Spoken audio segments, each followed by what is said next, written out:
I mean, the drinking and the drugs, I got to get away from Why that. couldn't you have It's done it gonna kill me. without over drinking? And I don't know why can any addict? I loved working in the oil field. I loved working on a drilling rig in the don't you Gulf get of Mexico. oil all over you? Not really. I mean, some days. Don't get up. I wasn't.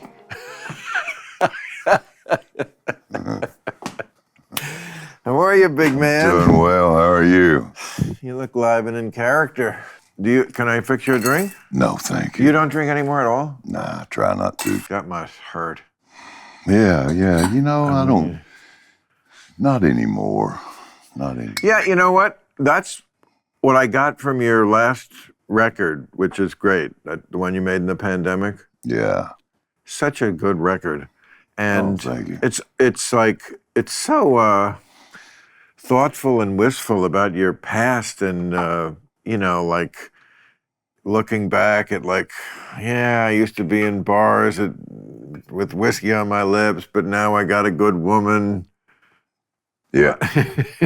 And so I don't need to do that. Yeah, I'm trying to avoid that. That whole get a good woman and then you're... Yeah, well, you know what? Congratulations, you've done it for years. It takes you out of the bars, you know? But, no, you sounded very... I mean, it made me think you were very happy. Man, I am. I'm in a good place these days, you know. And I don't know where I am, but, you know... my life, A to Z. I don't know where I'm at W now, but, you know, doing okay. No. I mean, what are you, 60? 61. Okay. You know, look at Biden. He's 110. And from Transylvania, and he's the president of the United States, and he's probably going to be running again, you know. So, and, you know, if I'm that way at 80, I'll be fine with it. He's not in bad shape. But if I'm that way at 80, I'm just going to be doing the pelvic thrust on stage at the Grand Ole Opry. I'm not going to have the nuclear codes. Right? It's a different thing, Bill. Yeah, it's a different thing. I mean, that's why I wouldn't want them in Trump's hands more than Biden's hands. What, do you think Biden is an insane person who's going to fire off a nuclear weapon for no reason? No, but I just... Okay, so just admit... What? I don't even hardly... Only guy I remember being that old when I was young, my granddaddy lived to be 83 years old. He was the oldest guy that I think I'd ever known. People live a lot longer now, right? People live to 110. That's crazy. There was a lady who beat COVID at 103. My mother beat it 3 times. She's 80-something. 81. 3 times? She got it 3 times. Yeah. Wow. Yeah, and she kicked its ass.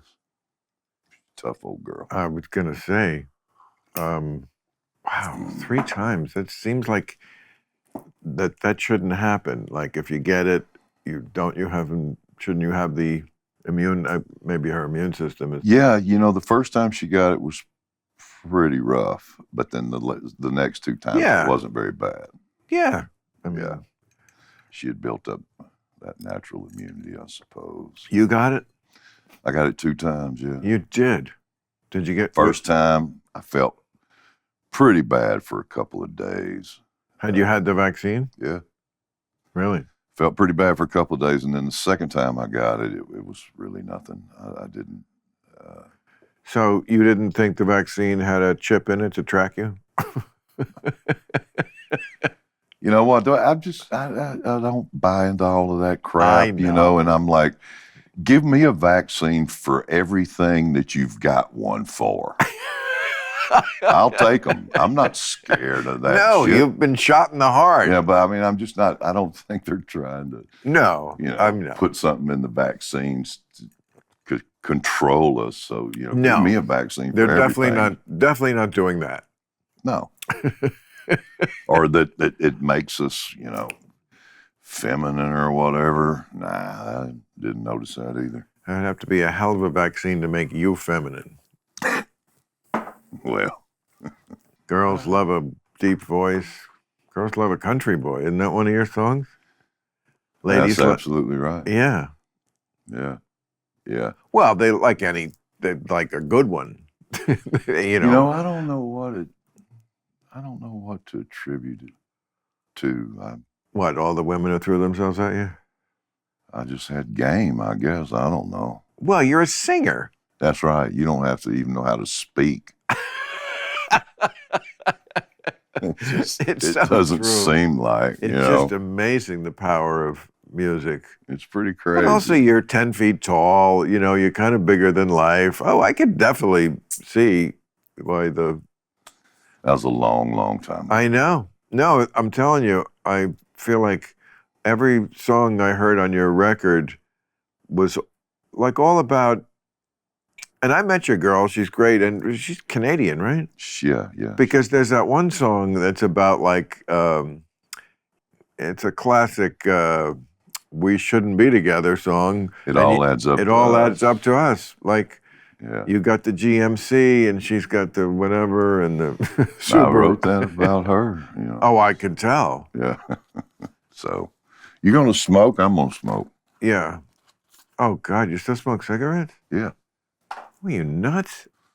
You're like the last person in America who smokes cigarettes. Then, Really? am I wrong? Is there a lot of people who? I don't know. I don't care. You know. But it doesn't. You don't worry about your health with those. Yeah, sure, but it's the only vice that I have that after I do it, I don't have to apologize to people for what I said or what I did. Right. So let me have this one last one. Just let me have this one. Right. You know, and as far as weed, you know, I mean, I have that voice in my head, you know, when I first started trying to get sober, and some of those old hardcore alcoholics that had been sober for 20 years, you know, they would tell me, don't do the marijuana program to stop drinking. That's not going to work. It's not going to work. And I just remember hearing that. But you never were into weed? I did smoke it years ago. I would smoke it every now and then, you know, but it got to a point in my life where it made me incredibly paranoid. That's a common effect of pot. It seemed like it kept getting incrementally worse. Every time I would do it, it would make me more and more and more paranoid, to the point that I was just like, I don't want to do it. Like any psychotropic drug you're doing, it has a lot to do with your mood. I mean, it's what's going on in your head. And we don't know, you know, that's the bottom of the ocean, the brain, as far as like things we know about. Oh, yeah. You know, I mean, they know more than they used to, but it's still quite a mystery. And I know, like, I will smoke, like, if I smoke in a hotel room, I get higher. I don't know why, but it has something to do with my mood, I think, with the psychological elements in my mind that I'm not aware of, that are on the subconscious level. There's something about, maybe I feel like... Something, it's an environmental thing with you. I don't know. I mean, you know, look, this is not health food either. I'm not claiming that, but I feel like... But does it hurt you? I don't know. It could. Well, I mean, I don't think I would recommend, if I was a doctor, putting smoke in your lungs of any kind. Smoke, I mean, you know, it's probably not. But, you know, you got to, like you said, you got to pick your... At least with this... These chairs make me feel like I'm squatting to shit in the woods. Do they feel that way to you? Oh, well, I wanted to make you feel at home. Oh, thanks. You asshole. I love using I still like you're still an asshole. And you're probably going to get worse the older you get. No. I will. I'm charming. I'm charming you. Oh, yeah? Is that what you're doing? I Yeah. recognize it. I love my redneck friends. Well, good, man. Yeah. We'll keep you alive when the world comes to an end. Well, it's good to have friends on both sides. That's true. I had a guy cover your ask me the beds. other day. He's this younger guy. We were on tour, and he was a tour manager for somebody else, but I'd known him for a while. He recently has had a couple of kids in the last few years, and he came to me, and he was concerned. I could see it on his face, and he was like, I just got to ask you, man, I respect what you think about things. And he said, I got kids now, man. He said, I'm worried. What do you think's going to happen? And I said, it's going to get worse until it's over. Meaning what? That's so vague. It's not going to, if you're expecting all this stuff to What stuff? miraculously get the craziness that we're surrounded with these days. Specifically what? There's so much of it. Well, with children, like if you're bringing little kids up now and God, the things that are happening, and it just. I could not imagine being a parent. I would be a terror. I could not accept, I think I know what you're talking about. I just could not accept, first of all, I don't even like kids. So the fact that I'm defending them is hysterical. But I just don't think I could take losing the kind of autonomy that parents have lost over what happens with their own children. Yeah. The idea of calling the cops on my mother, I must say, never occurred to me. Like, it did not cross my mind that, here's an option when I didn't like my parents, when they were making me pissed off at them. I'll call the cops on them or report them or go. There was no resource. There's no other resources. I'll tell the teacher. Tell the teacher. Teacher talks to them. That's what I don't think I could bear as a parent. I feel like I would want to be able to raise my kid the way I wanted to raise him. And some of the whippings I got from my old man growing up, I could have called the cops. But you know what? Every other guy that I grew up with could have too. All our dads were the same exact way, What do you mean? Because they beat you? Not beat you, but they'd take that belt out and put it across your ass when you needed it. You know? That's called beating. They beat you, yes. Nah, that ain't beating. Well, a belt on your ass is kind of a beating. I mean, I was spanked. I've had beatings too. Right. That's not a beating. Right. Right. But, you're all bar fights. You got to be really careful these days too, Get mad at somebody on the interstate or something, some little UFC fighter liable to jump out of his Hyundai and beat the shit out of you, you know what I mean? Well, that's unlikely. All these kids are into the UFC now. You got to be careful. Well, that's unlikely in the specific, but I will submit the stupidest thing you can do, I think, is ever to honk another driver if they're... I'd never do that. Because you don't know who's in that car. That's right. It just could be maybe not a UFC fighter, but just somebody who's borderline. I mean, me. It could be me. It could be you. You don't want to do that. Right. Imagine this Man Mountain getting out of the car and saying... I laugh about it sometimes when somebody does give me the little toot, and I'm just like, you're so stupid, Why? Because you could kill them? I don't know, but it probably wouldn't be enjoyable for them. Right. Yeah. No, I am a cautious person. Like, I will take risks, and I certainly have in my career, but there has to be consummate reward. Has to be a big reward. I'm not into like running across the street against the light if I could save a minute, or honking people or anything that's like, who gives a shit? That's that's such a fake way of being brave. I mean, no brave. Just live to fight another day.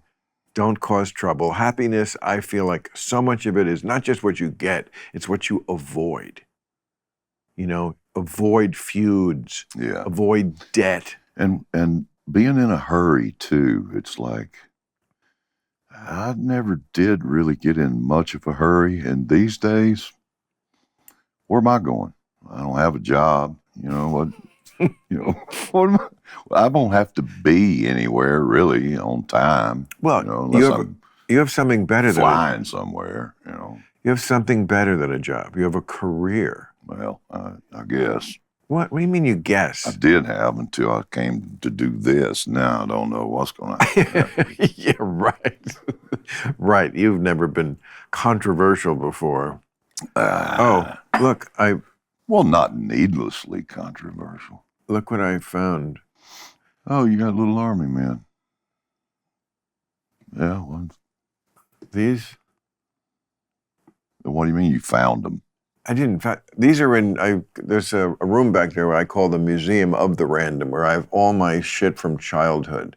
And obviously, Oh, wow. I had a Civil War set. Yeah, you did.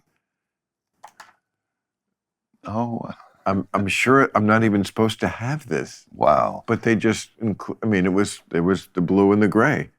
I think there's a gray. I think there's Dude. Yeah, there's a Confederate soldier. You can have that one. Man, you just triggered the perpetually persecuted with these. Triggered. The perpetually persecuted grievance junkies that wake up every morning looking for something to be pissed off about. You see that dirt on this guy? Yeah, That dirt is from the 60s. that's old dirt. That's old dirt. I've heard the same old as dirt, but no, that's literally, yeah. Did you ever collect army men? I don't remember. What was your childhood like? What was it like? When you weren't getting beaten by your Oh father? my God. No, man, that happened very rarely anyway. And every Right. time it happened, I deserved it. But my childhood was very Norman Rockwellian. Me too. I swear. Me too. It was like, it was both sets of my grandparents. I lived in a little bitty town that did not even have a red light. And it was very rural. And both sets of my grandparents, one set of my grandparents lived about 1.5 miles from me, and the other set lived about 3 miles from me. I mean, everybody was right there. I went to the same school that my grandparents went to, you know, K through 12, all on the same campus. It was just a very idyllic little place to grow up, you know. I mean, it's funny. You grew up, where is this? Tennessee? Louisiana. Louisiana. Oh, Louisiana. Okay. I grew up in New Jersey, which you would think would be so different. I could almost make the same exact description. I think we had no traffic lights. There was a Four Corners. Yeah, There was- we had that. And Where there was like, and there is a traffic light there now. There okay, wasn't. that's probably right. There's probably light there now. Where there was like 4 stores. Yeah. Which was the subtotal of the industry in town. Right. I remember my father used to complain about the tax base. If we only would get some industry here, like industry. Who's coming to Rivervale, New Jersey? Like the Ford Motor Plant is going to open up in this bedroom community. But It was everybody there either worked in the oil field or they worked in the timber industry. And my father worked in the timber industry. Well, he worked for International Paper Company at a corrugating plant where they made cardboard. And there was a paper mill there, and a lot of the men worked there. And then I think it was the late 70s. The union had just gotten so ridiculous in that paper mill that they had a big meeting. They were trying to have this negotiation between the union and International Paper Company, and International Paper Company sent one representative to this meeting, and he walked in and he said, "I'm not here to negotiate with you. I'm here to tell you that we sold this paper mill to a company in Germany and we're shutting it down."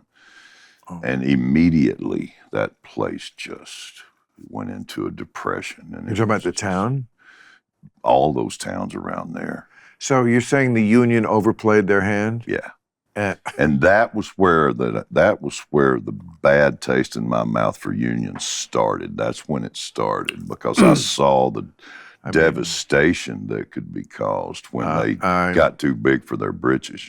My grandfather was a union captain. I have union in my bones. My father was a union lover, straight up Democrat, Catholic type. And I saw him just crushed in the 70s because he had to go out in sympathy with the engineers union.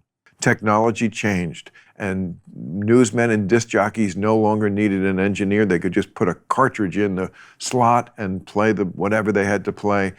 And these guys were just sitting around playing cards all day. And the union fought for those jobs.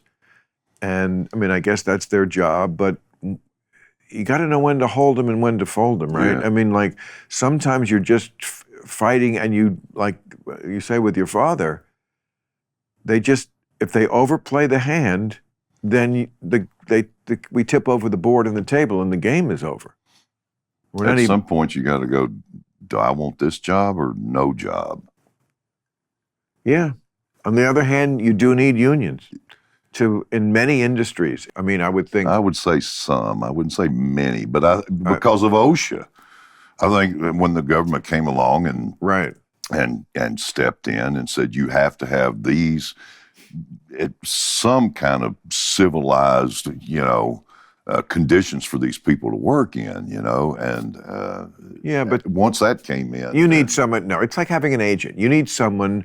That's what a union is. It's a fucking agent that you wouldn't want to negotiate. When you did your series, your agent got whatever the deal was. I'm sure it was a nice, rich deal for Monarch. Okay, you needed an agent. And that's what workers need. They need an agent. They need somebody to negotiate and say, okay, this is our job to know what the number is in your head, and then we're going to give you the number, and we're going to get to the right number, and we're going to get you a good salary. You need that agent. That's a union. You need it. Next week's guest is Chris DiStefano, and he stayed and helped me tell you about our sponsors. Well, the holidays have come and gone, which is perfect timing for today's sponsor, OneSkin. This winter, OneSkin is your best defense against the dry, cold weather that can wreak havoc on your skin. What makes OneSkin's products are powdered by a groundbreaking peptide, OS1, which I'll tell you, Bill, you have some of the nicest skin I've ever seen in my life. You have such great skin, and I know it's from OneSkin that I actually want to peel it off and eat it because I know it's keto. Well, when OS1, which is the first ingredient scientifically proven to prevent the accumulation of aged cells, the primary culprit behind skin aging. And I'll tell you what, Bill, I know for a fact you're using OneSkin because you told me you were 68, and I couldn't believe you told me you were 68-year-old male, and I thought you were a 25-year-old female. And that's because of OneSkin. The real magic, OS1, what does it have, Bill? Tell us. It has actually been proven in the lab to actually reduce the biological age of skin by several years, meaning it not only prevents but slows down skin aging, leaving you with healthier, more hydrated and glowing skin. OneSkin is one of the first products to address the root causes of aging, not just the symptoms.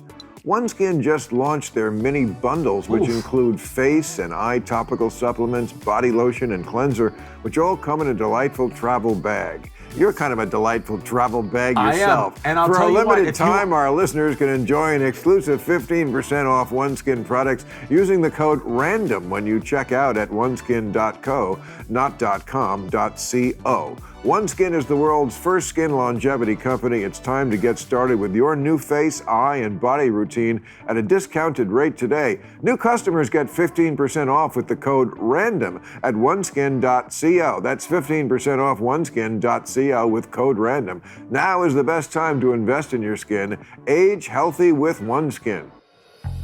Prize Picks is the largest daily fantasy sports platform in North America. Prize Picks is the easiest and most exciting way to play. It's just you against the numbers. Instead of battling thousands of other players, including pros and sharks, you pick more than or less. No, Bill, this is serious. Have you done this Prize Picks? You pick more than or less than or between 2 and 6 player stat projections and watch the winnings roll in. Like with the basketball season, you can now pick combo projections across playoff football and basketball from the Specials League. And this is not like a Specials fucking joke. It's a league created specifically, I use this, for combo projections that include 2 or more different players from different leagues. For example, you take LeBron James plus Travis Kelce at a 10.5 combo of threes made plus receptions. So LeBron James with threes, Travis Kelce with receptions. And what you do is whoever wins, you get a certain number. And if you want to play alongside some of Prize Picks' favorite players like rapper Meek Mill and comedian Andrew Schultz, who I don't think Andrew Schultz ever been on the pod. No. I beat Andrew Schultz. You can now find community plays under the promos tab of the app to view entries from some of the biggest names in the Prize Picks community. Each week, Prize Picks, you know what they offer? A reboot policy so that your entries stay in play even if one of your players gets injured, which is huge in football. That's a big thing with football. And Prize Picks is the only daily fantasy sports platform with an injury insurance policy. That's what makes them different. I love Prize Picks so much. I know you love Prize Picks so much. You use your winnings from Prize Picks to buy a new stripper pole for Club Random. Where is it? It's over there. New stripper pole, because that one is loose. It's fucking loose. Yeah. I tried to take a photo with it before. I fell off. It's loose. Go to prizepicks.com/random and use code RANDOM for a first deposit match up to $100. Go to prizepicks.com/random and use code RANDOM for a first deposit match up to $100. Daily fantasy sports made easy. Yeah. You're better at this than me. The truth about America is even though there is obviously pockets of cities and suburbs, every state is also country. I mean, California has 4 million Trump voters, and the entire area between San Francisco up to Oregon is very rural. Yeah. I mean, very Alabama-y. Yeah. Pennsylvania. It's been my experience over the years doing this now for 26 or 7 years. Country music fans are country music fans everywhere you go. It's hard to tell the difference. And you can't tell. If you didn't know where you were when you walk out on that stage, you're not going to be able to tell from the reaction of the audience because they all act pretty much the same. I think there's some Midwestern areas that they seem to be a little more reserved for some reason, but by and large, man, you generally can't tell the difference where you are based on what the audience acts like. I say the same thing. Yeah. I mean, because they're coming to see you and they know who you are and they know what you're about. Exactly. Yeah, same with you. Yeah. Right. When we're doing a poll among Trace Adkins fans, probably the question, are you a fan of Trace Adkins, is going to get a very high number. And yeah, that's the same thing with me. It's like you got to really fuck it up if people have paid their hard-earned money to see you. Yeah. Because they're already predisposed. I mean, that's a lot of motivation. Money, get a babysitter, arrange, I mean, the last thing I ever want to do in this whole world is ever disappoint an audience. They're coming set on having a good time. And you got to give it to them. You just try not to screw it up. You can't. Right. And I don't, and I'm sure you don't either. No, you don't, man. I saw the last special you had. That was great. Oh, thank you. I appreciate it. Awesome, man. Adulting and all that. Yes, adulting. That's great. I'm glad you watched that. Yeah, it's amazing how so much has changed. My whole act has changed. I mean, life changes fast. I was reading, like, most Gen Z kids think that the country is worse off than it was 50 years ago. And you just wish you could show them what 1973 looked like. Because I remember 1973. I guess you were just a little younger than me, but you remember, you were alive. Yeah. And I mean, just what TV looked like. These kids don't remember when people used to drive down the road and just throw trash out the window. I do. I do too. Yeah. Trash was everywhere. That's not really nobody does that anymore. I know. Right. Yes, I see your point. Yes, right. We've improved on almost everything. Yeah. And they just seem to want to. I feel like when you're a social justice warrior, you need more injustice than perhaps is in front of you to fix at any moment. Partly because the earlier generations did a lot of the heavy lifting. But it's the work ethic. What? Don't you think it's the work ethic?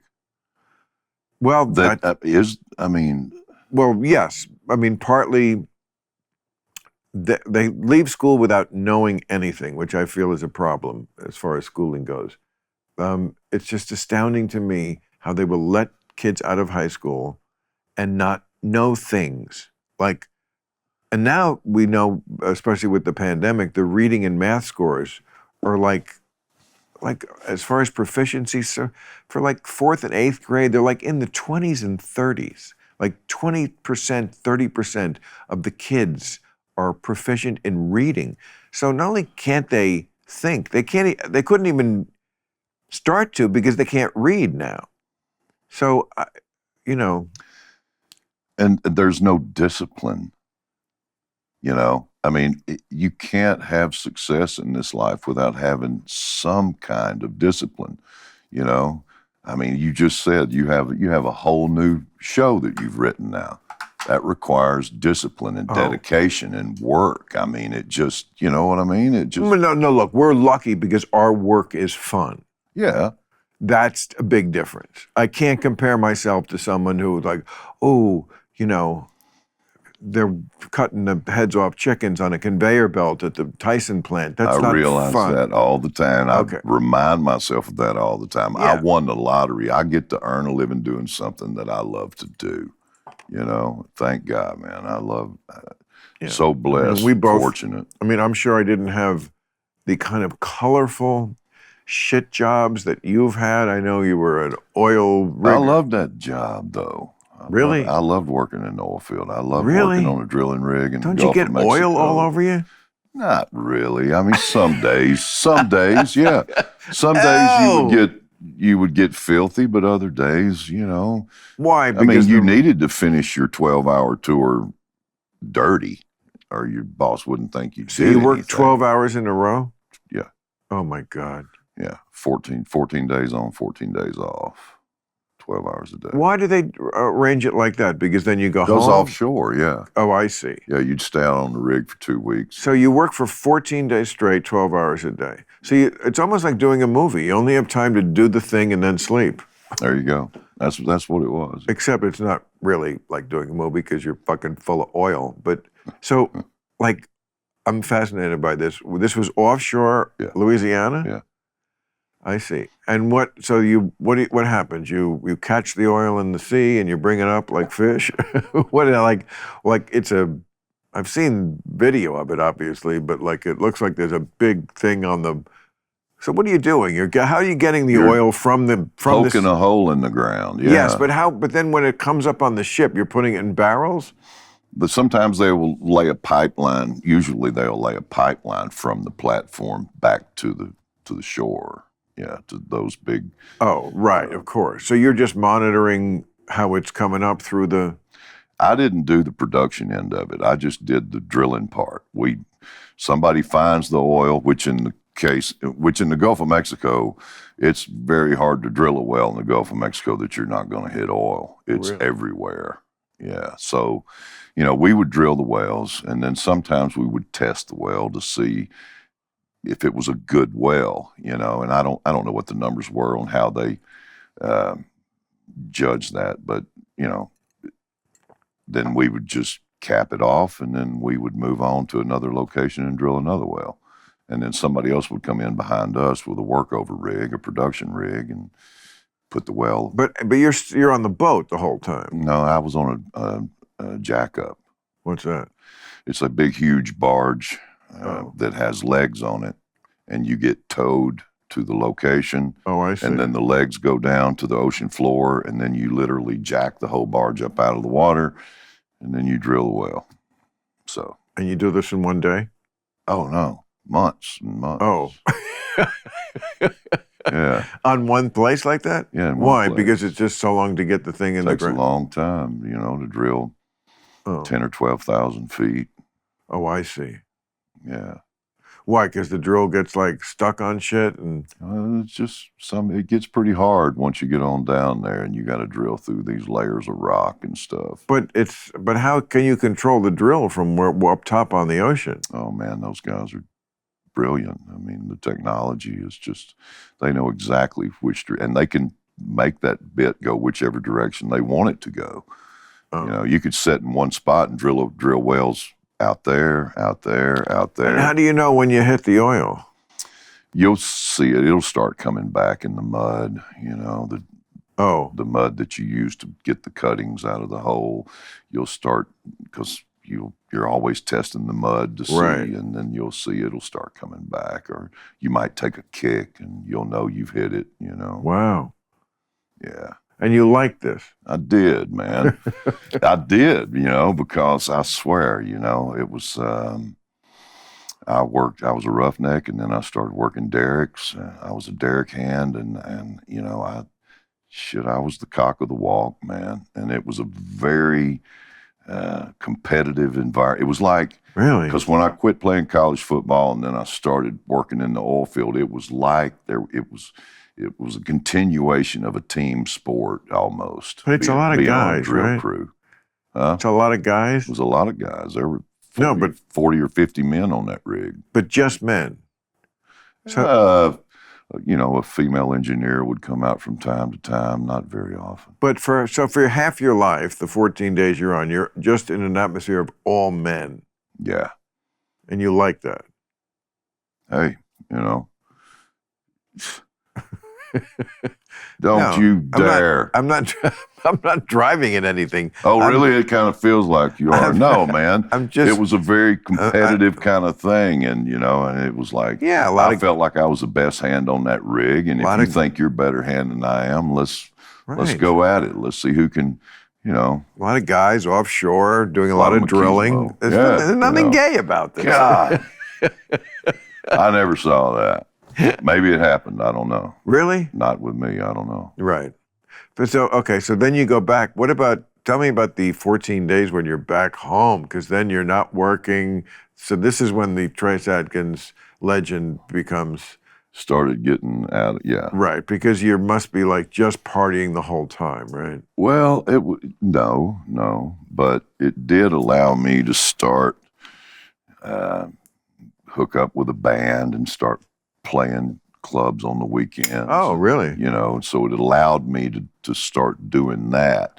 And then it kind of just started to get bigger and bigger and bigger, to the point that I finally took a leave of absence from my oilfield job and went on the road and started playing clubs in Texas, and then that 6-month leave of absence turned into 4.5 years.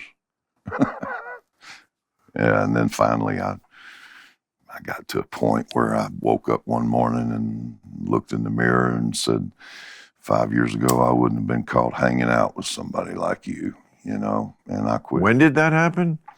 It was 89. Really? You stopped getting into trouble in 89?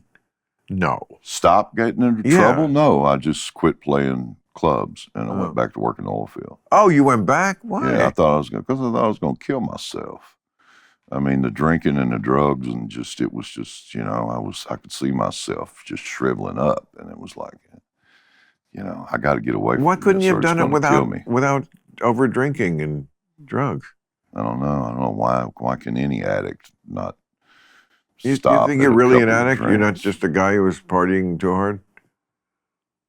You know what, man? I think I must be, because I've so many things have happened to me in my life that and most of the bad stuff that's happened to me in my life, almost exclusively, I can say, yeah, I was drunk, or I was, under the influence of something. I feel like a lot of that is because you sing about it. All countries, it seems to be always on your mind, and there's so many songs about drinking and over drinking and the problems of drinking, and it's like I feel like you're self-hypnotizing yourselves into being drunks.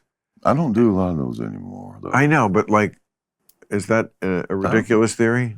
No, I just think no. I don't think the song came first and then you started. This is not a chicken or the egg type of thing. I think, I see. You're saying you're writing about. You're writing about what you've already done. You may be right about that. That's been my experience. No, I understand. Well, but anyway, where was I? Oh, it doesn't matter. It was a boring story. No, I'm fascinated by the oil rig thing, and the fact that you would go back to it. Oh, I did go back to it. I stayed out there for another 3 years, and then, and then I got that phone call, from a guy that was my manager, or that had booked me in clubs in Texas and New Mexico, and he had since moved to Nashville. He called me one day and he said, "You singing anymore?" And I said, "I don't even sing in the shower. I'm done." And he said, "Well, one of these days you're going to have to look at yourself in the mirror and ask yourself the question, I wonder what would have happened if." And I said, "If Really?" what?" And he said, "If you would have thrown down the pom-poms and gotten the game." He said, "This is where you need to be." He Wow. said, "You need to come to Nashville. This is where they make what you want to be, So What year was this? 92. 92. So, and I didn't immediately do it. I thought about it for a while, and then that thought of what, having to look at myself in the mirror someday and ask myself that question scared me worse than selling the house and going to Nashville. So I ended up. Were you finally married at doing the that. time? Did you have children to consider? I wasn't married at that time, but I got married soon after that, and I had a couple of girls from my first marriage. Right. Yeah. So that guy really is the guy who changed your life. Boy, you yeah. should send him a fucking case of steaks every Christmas. Well, we lost him a couple of years ago. Well, never mind. Yeah, I loved him. He was great. And his son is is helping me now. He's tour managing and stuff. Oh, wow. It's great. I'm surprised at how much country music I have in my iPod. Like, it's definitely not the preponderance, Yeah.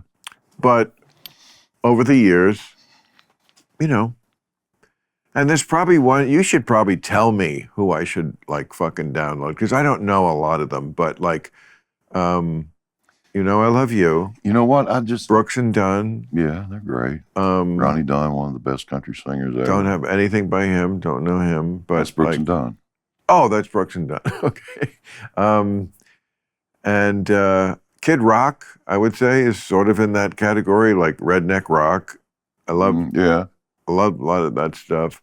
I'm sure there's others I'm leaving out. Yeah, Kid Rock's kind of, Bobby's Southern rock, rap, country, something like that. Not rap. I mean, he doesn't rap. You can't put him in a box. Yeah, but he doesn't rap much. Most of his albums that are not. There's maybe one song. That's not what I like about him. But I mean, I don't mean the rap. I mean, he has that hip hop vibe. He's got that, kind of that. I just heard. I really had not heard of this Jason Aldean guy. Oh, yeah. But I don't know his stuff. Is he good? Yeah. Yeah, man. Jason toured with us years ago. Probably, I bet it was right when he first came out, probably about 15 years ago. We did a tour together, and he went out with us for a few months. So he's in trouble because I actually love the name of this song, Tried Out in a Small Town, right? This is the one I'm thinking of? Yeah. Yes, that's it.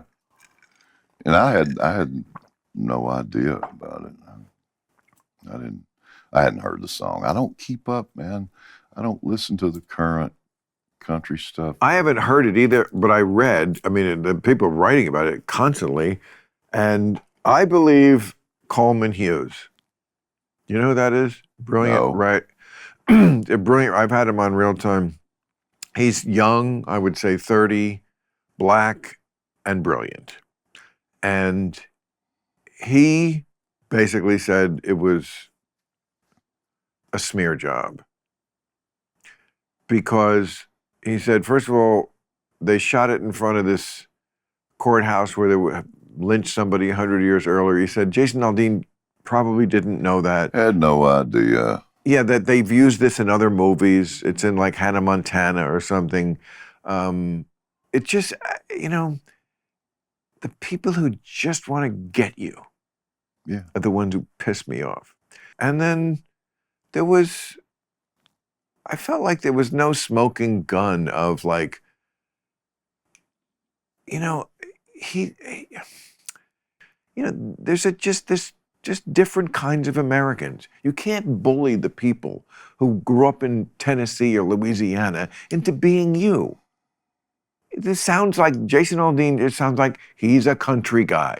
This is the kind of shit he's into and the kind of stuff he thinks Christianity, all that stuff. It's not my jam, but you can't bully people into not being who they are, and they are no worse than you, is my take on that. But again, I haven't really delved. It's all so silly anyway. I mean, you know, the grievance junkies turn on somebody and they try to cancel them, and all it's going to do, he's going to sell more records than he ever has, and he's going to make him bigger than he's ever been, and that's just. And the other guy because he had no idea, man. You know how many music videos I've done that I've called up the director and went, "Hey, man, now what about this location where we're shooting this thing?" Right.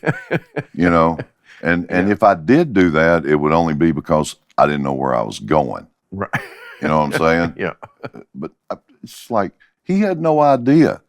You know, that director picked that location, and because it had the look they wanted it to look. It's a look. It was just a small town courthouse. Yes. You know, that's all it was, and it happened to be close. It's not the way to fight racism by just making shit up to point your finger at somebody.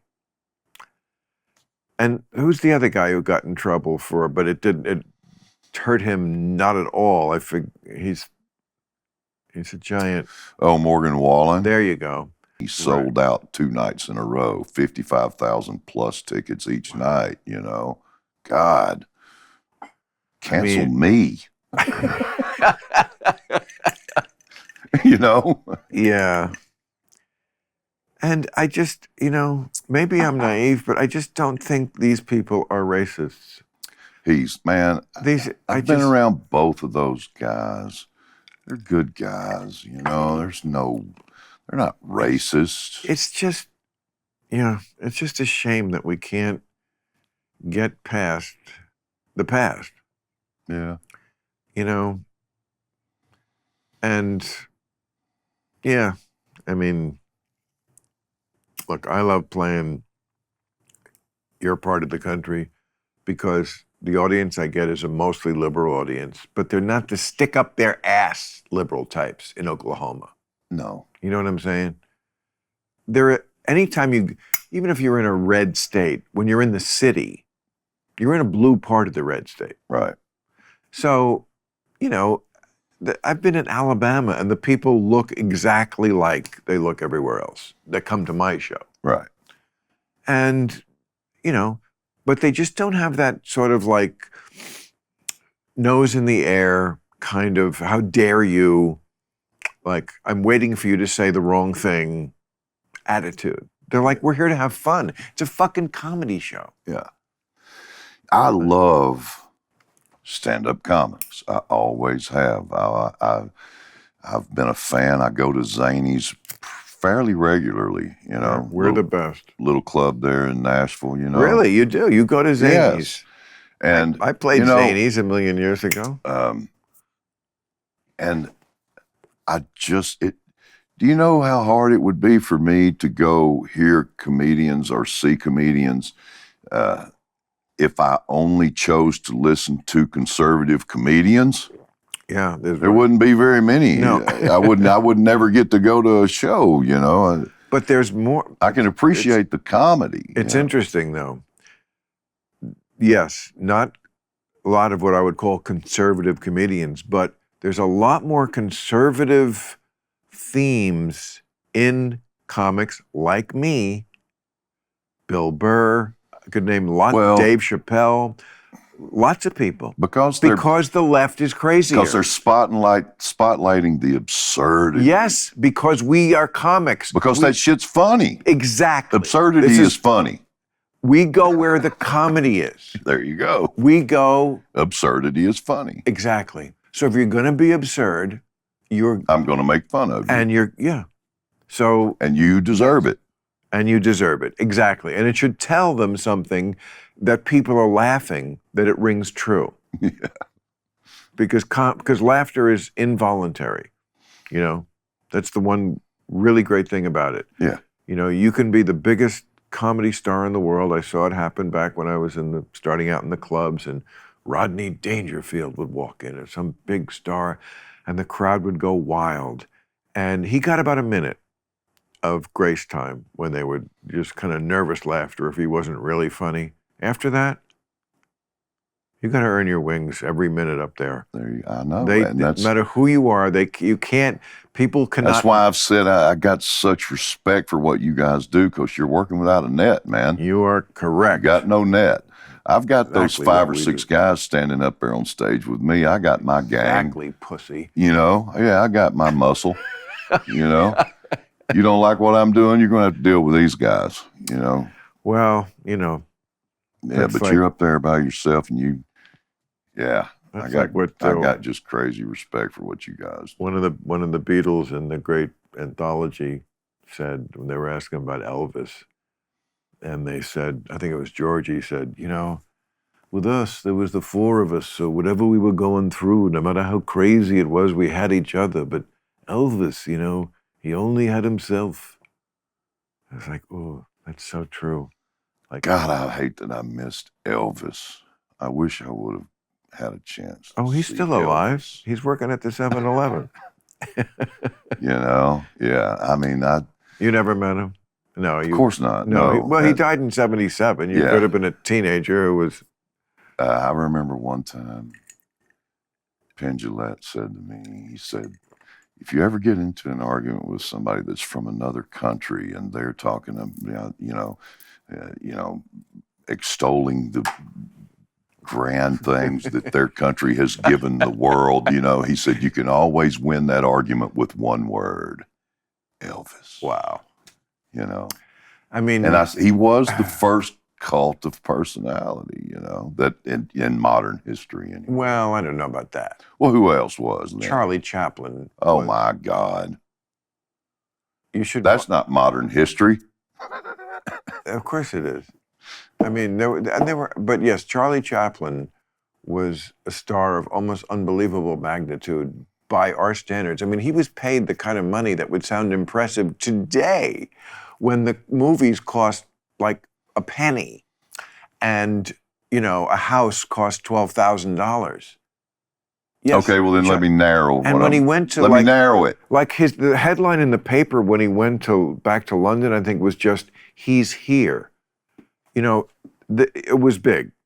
There were big people, but I look. There are people who will argue about Mr. Gillette's theory about Elvis. I'm not one of them. I've always been, since about age 14, when it was 1970, and I had not paid attention to Elvis before, but I really hadn't paid attention to music until I was about 12. So I got into the Beatles, and Elvis, in my mind at that time, was always this old dude who was before my time in corny rock and rolls, Hivil Swips.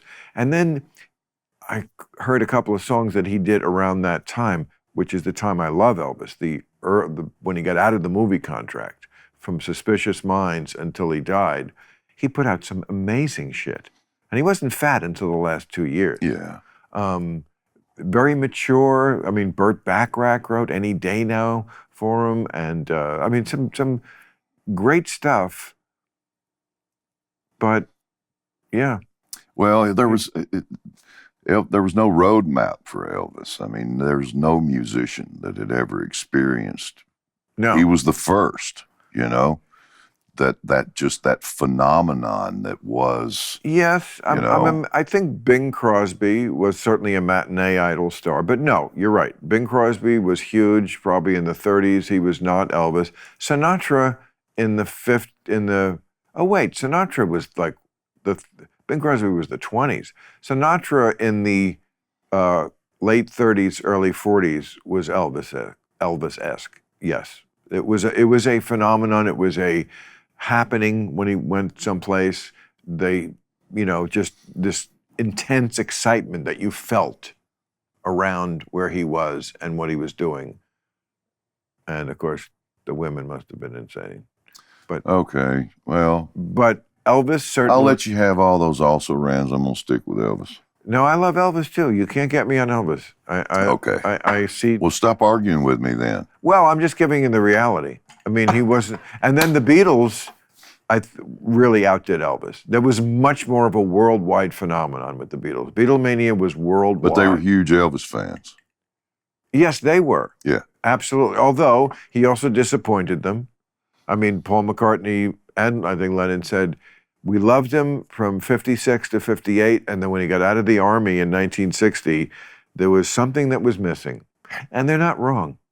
I mean, that whole 60s was a lost decade. It was a lot of, it was what he called the travelogues. It was like, he did 29 movies. I mean, about 25 of them were Fun in Acapulco and Girls, Girls, Girls. And I know. just these silly things. There was the same script in a different location and forgettable songs. But when he came out of that, I mean, he did have a great final act, I think, musically. If you listen to that stuff from the early 70s. But, you know. I remember when I was a kid, my aunt, my dad's younger sister, they didn't have a television. And the only time that she would come to our house and spend the night would be on a night when an Elvis movie was coming on. She would come to our house and spend the night so she could watch the Elvis. And she and my mother would sit up and watch the Elvis movie. You know, I just remember that when I was a kid. It doesn't. I just realized that. That's so strange. I thought the movie, and did you see the movie? I saw some of it. I don't know. There was something about it that made it it was almost unbearable. It was so. Well, I thought the performance was great. Yeah, the guy did a good job. I didn't think the movie was great. I didn't either. And I mean, I don't think I understand they tried to capture.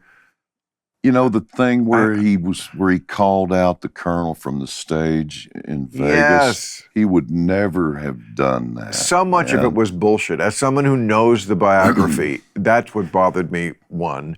Two, I don't think Tom Hanks, as great as an actor as he is, was right for the part of Colonel Tom Parker. Didn't seem like He's too good. He's too nice. He's fucking Tom Hanks.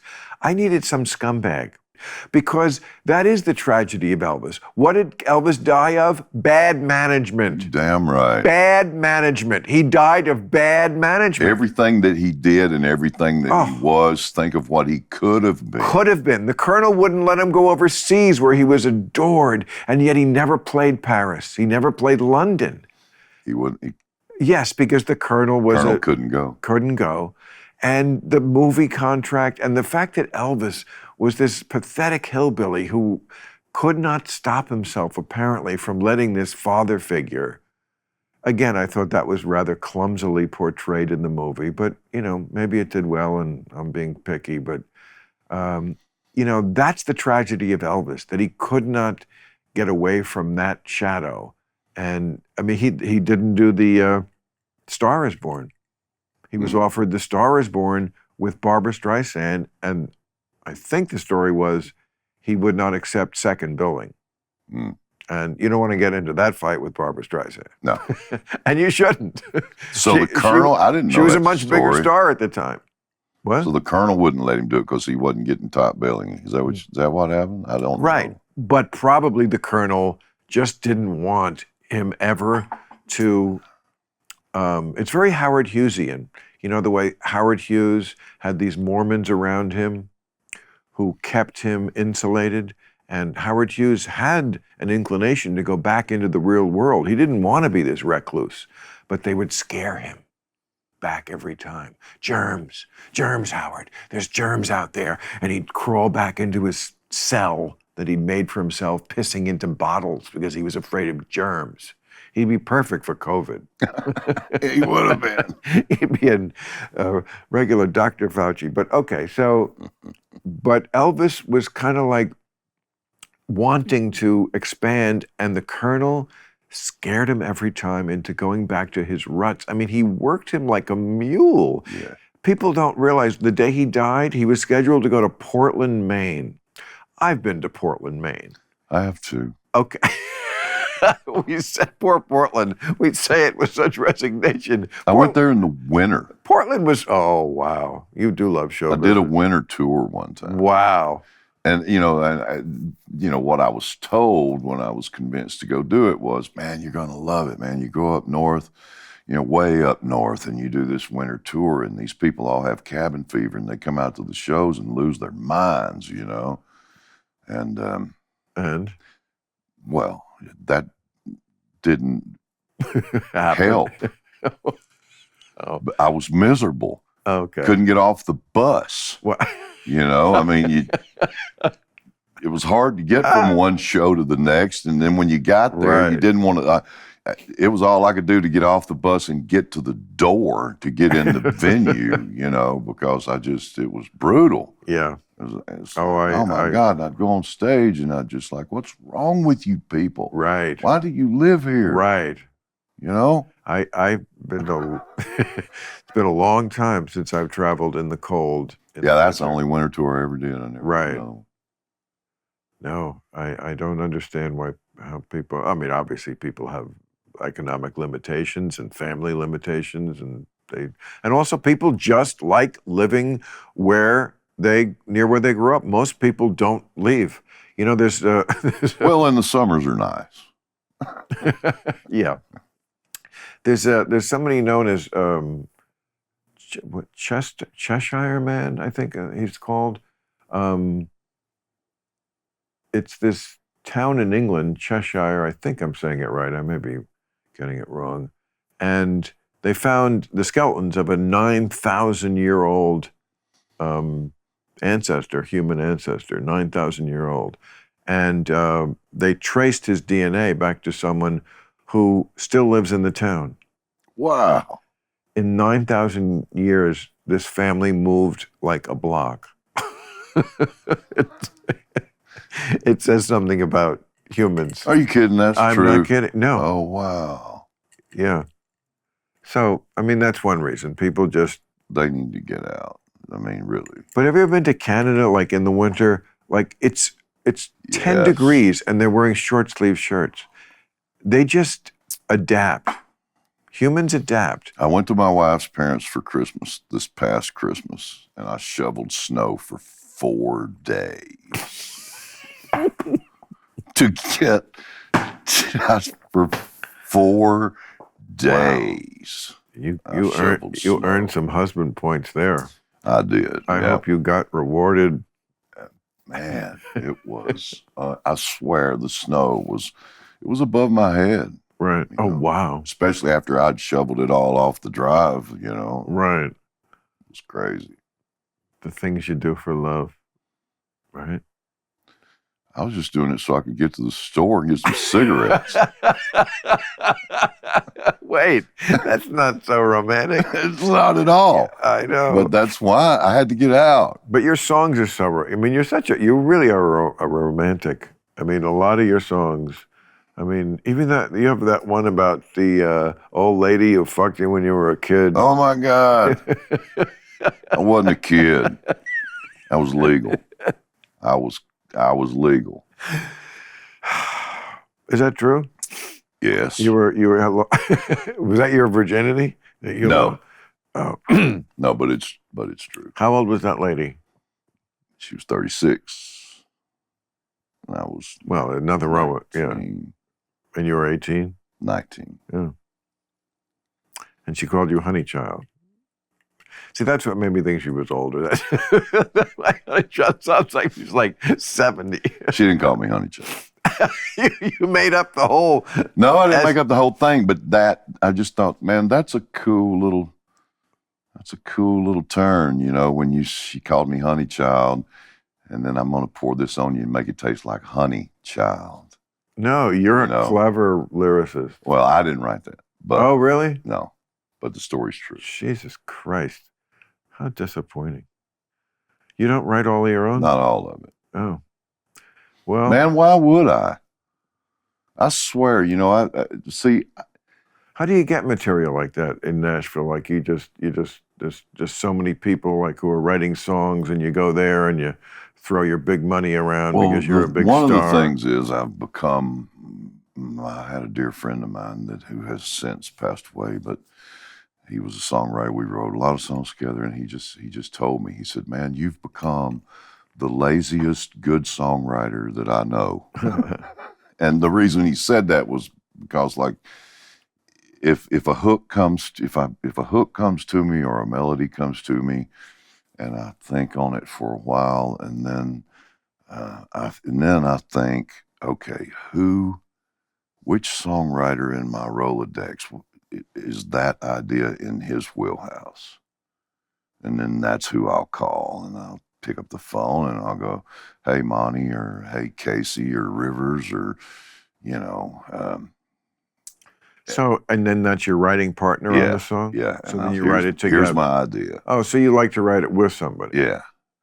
I love to write, too, with piano players. I don't play piano, you know. Right. Yeah, and I would rather write with a piano player. Do you write the lyrics and the music at the same time? Usually I'll have a basic idea of what the chord progression and the melody may be. But then there are other guys too that I work with that I'm like, I don't like this melody.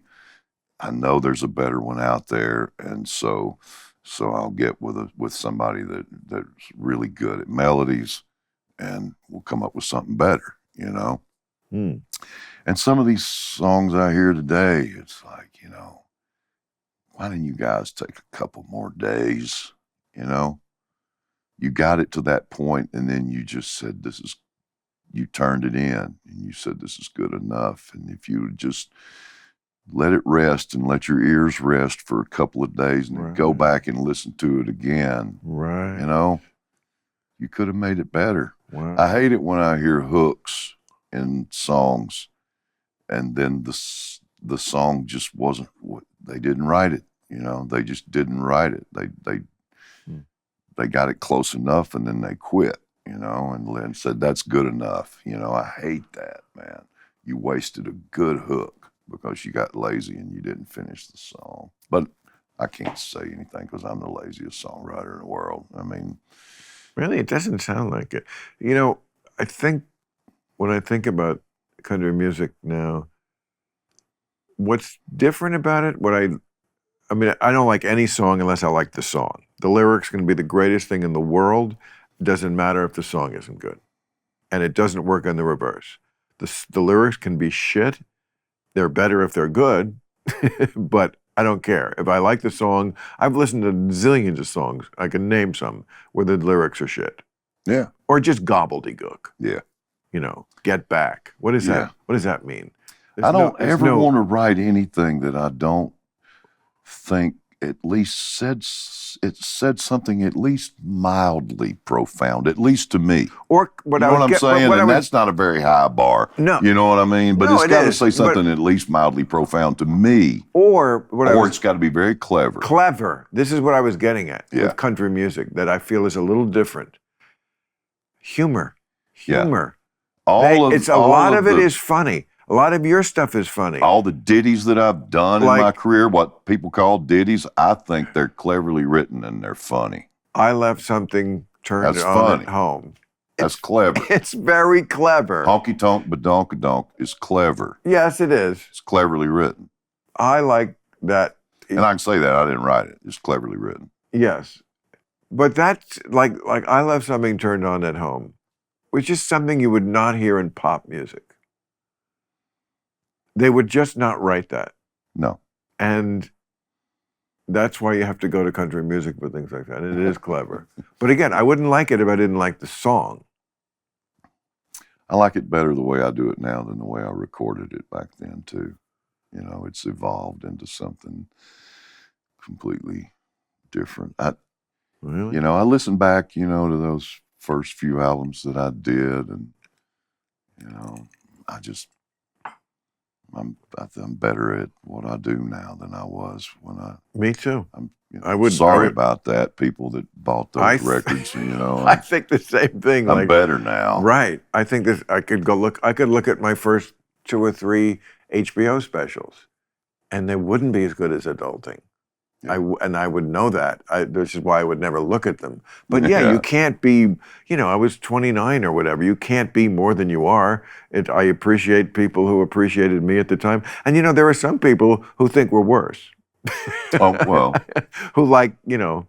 Yeah. Who like, that's just taste. Yeah. You know, I don't think they're right. Yeah, but man. You know, music appreciation is an opinion, and everybody's just different. You know, and that's cool. You know, I'm But- glad that there are a few people out there that like what I do. You know.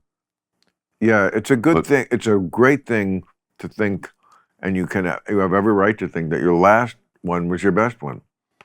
You don't want to be in that place. I mean, athletes are always in this place where they think, "Oh Christ, I'm 35 and I peaked 5 years ago." That's rough, Yeah. you know. There's also the I listen to my voice now as opposed to 30 years ago. And when I listen to my voice back then, I can't hardly bear to listen to it. It sounds thinner and it doesn't have that. I don't know. No, smoking and drinking definitely did a lot of good things for your voice. Thank you. Yeah. Yeah, I mean, I think it's just smoother and it's it's very unique. It's great. It's you know, and that's a good and you know, why you're not doing a million voiceovers, I don't know. I do enough, man. I do Really? enough to keep me busy, and I enjoy doing it. And But you know, and that's the thing about having a voice like this that I thank God I was blessed with. I mean, it's just the older I get, it's going to get better. Listen to, you know, James Earl Jones. My God, he's been saying this is CNN for 40 years. you know who I thought was better post 60? Sinatra. Yeah, His voice got quite different. I mean, he also was the material he chose. yeah. You know, I mean, he's another one like Elvis. I wasn't around for that early Sinatra time, but you Well, know, Yeah, I couldn't. I don't, except for It Might As Well Be Swing, the one with Basie. That's a great album. If for that, you know, it's like mid-50s and America's feeling good about itself. I mean, obviously it was not diverse at that That's time. one and of not the everybody things had a still on my to-do list that I've been threatening to do for the last decade, and I haven't done it yet, but I What? intend to. I want to do a crooner record before I go a out. crooner record. Wow. You know, just go back and cover some of those old classics. Quarter to you know, three. One More for the Road, stuff like that. No one you in the know. place. Exactly. I want to Except do you it. and me. I want to do it So because I think it would be fun to do. You know, stick 'em up, Joe. Give me all your money.